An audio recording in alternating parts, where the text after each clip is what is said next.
بسم اللہ الرحمن الرحیم۔ السلام علیکم ورحمۃ اللہ۔ وتعز من تشاء وتذل من تشاء۔ اللہ رب العزت جس کو چاہتا ہے عزت دیتا ہے اور جس کو چاہے ذلت دیتا ہے۔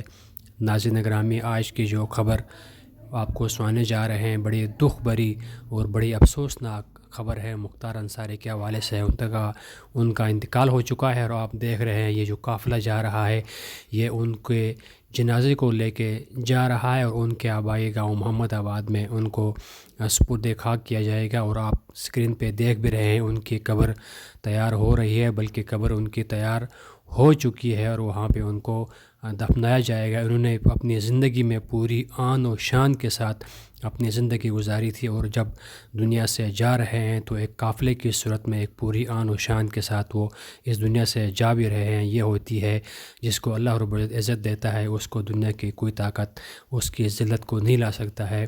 یہ مختار انصاری کے بارے میں آپ کو پہلے بھی خبر ہے، کتنا ہمدرد اور کتنا اچھا شخص تھا، اور ان کے بیٹے عباس انصاری کے بارے میں جو خبریں آ رہی ہیں وہ انتہائی دکھ بری ہے، اور یقیناً آپ کو یہ خبر سن کے آپ کے آنکھوں میں آنسو آئیں گے کہ ان کو اپنے باپ کے جنازے میں بھی شریک ہونے کی اجازت نہیں دی گئی ہے۔ وہاں کے جو حکومتی اقدامات کے حوالے سے بتایا جا رہا ہے کہ ان کو اپنے باپ کی جنازے میں شرکت کرنے کی اجازت بالکل نہیں دی جا رہی ہے، اور اس ٹائم اس کے دل پہ کیا گزرتی ہوگی وہ صرف ان کو ہی پتہ ہوگا۔ اللہ رب العزت تمام مسلمانوں کو اپنی حفظ و امان میں رکھے، آمین۔ السلام علیکم ورحمۃ اللہ۔